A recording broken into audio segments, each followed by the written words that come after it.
excited to be here. Can you guys hear me? Excited to be here this morning.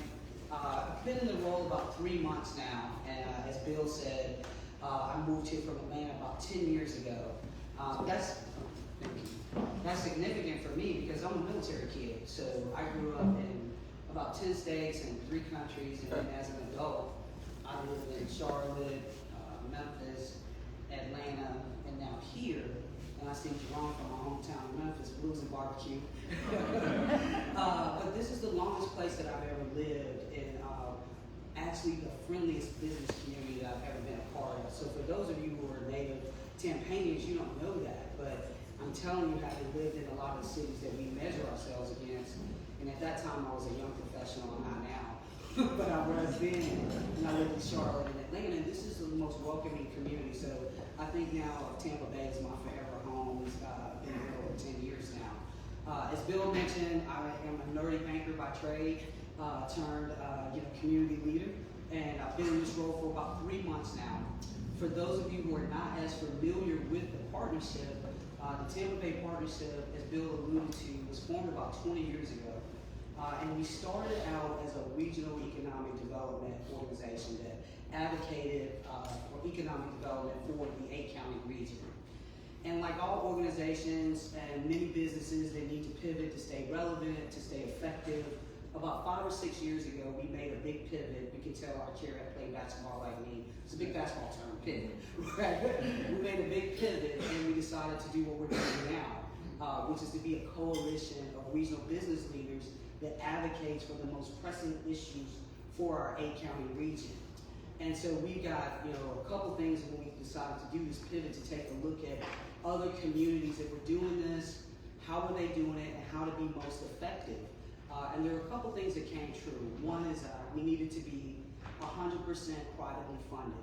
So we're 100% privately funded. We don't get any public dollars, and none of our investors are public entities like counties, or so a little bit different from an EDC from that perspective.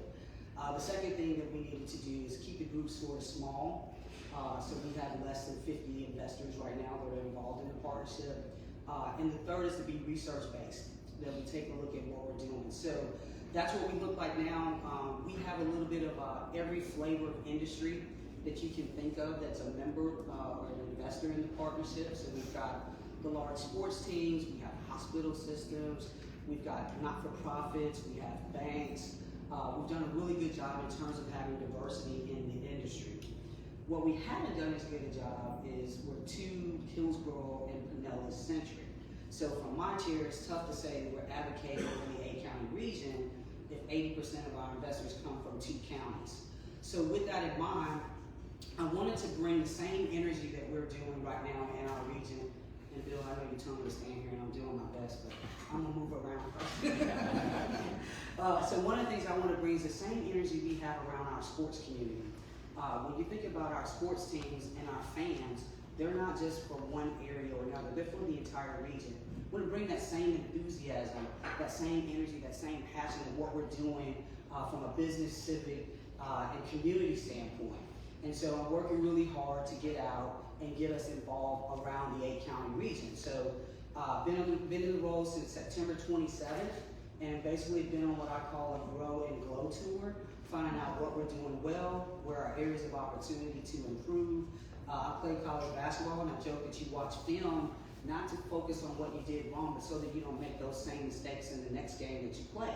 And we want to do the same thing for our region. So I've been making my way. I've met with basically every chamber leader in our 8-county region since I've been in the role. I've met with every EDC leader since I've been in the role. And then just various local elected officials, community leaders, and then been in Tallahassee, making my way around. And I always ask the same question: who are we not in front of that we need to be in front of? What issues are we not paying attention to that we need to pay attention to? So with all of that rich information, about 9 or so issues begin to bubble up that you hear consistently regardless of who you were talking to. So I took all of that information, put that out to our investors, and said, hey, at our leadership retreat, said, hey, let's stack rank those issues for me. Share not only where the partnership should get engaged, what unique role do we have to play in the region, and prioritize them. No surprise, transportation ranked number one. So we will continue to work diligently in the transportation space. Not only will we advocate for specific projects and mobility options, I think our region needs as many mobility options as we can get. As it relates to transportation, I want to make sure that we don't let perfect get in the way of good. I think that's been some of our challenges in the past. Workforce was number two. We'll continue to get involved there. We're taking a little bit of a unique approach to workforce and what we've done historically, and then we're going to divide into two different groups. So we've got one group that will be focused on the talent pipeline, so we're making sure we look at the whole spectrum from early learning through 12th grade, so from an educational, and then the other side of the house will take a look at it from a workforce perspective. What we're seeing, the cornerstone of all of our work that we do is something called the Regional Competitiveness Report. We've been doing that for about 5 years. This report is really powerful.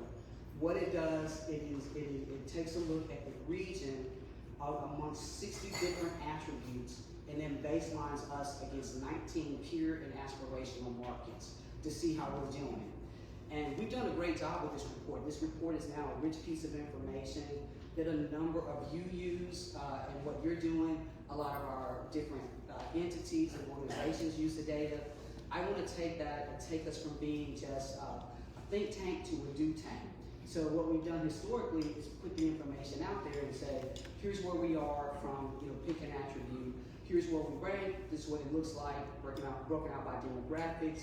But what we haven't done is said, hey, where's our recommendation or solutions to help us move up the rankings? We release that report every year in January. It's going to be released this year on Tuesday of next week. And I've got our Yoda data with us this morning, Dave Solis. So if you guys have specific questions about the report, we can get into that a little bit this morning. But what we found is we are making some incremental quantitative improvements, but not the same as some of our markets. So we're not moving up the rankings. So for example, we're still seeing, from a workforce perspective, 18 to 25-year-olds not being in the workforce. They're not in the market. They're not working to the degree that our peer markets are. Same thing with housing costs, what people spend on where they live and how they get to work. That's about 52% of their take-home pay. That's still putting us at the bottom quadrant. Just so you know, that's a lot of money. From a Fisher Price perspective, that means for every dollar that you earn, you're spending 52 cents on transportation and housing, and you haven't eaten anything yet. And over half of your dollar is gone. We're well behind the top market, which is Minneapolis. I think they're at like 47 cents, 48 cents. So there's not a big difference, but it makes a huge difference. So we want to take that data and not just put it out there and say, hey, here's where we are. That's what we've done, so a really good job there. But what can we do to move us up the food chain, improve? What groups do we need to convene? What people do we need to have at the table to advance and help us get better? So transportation, workforce, continue to be the top two.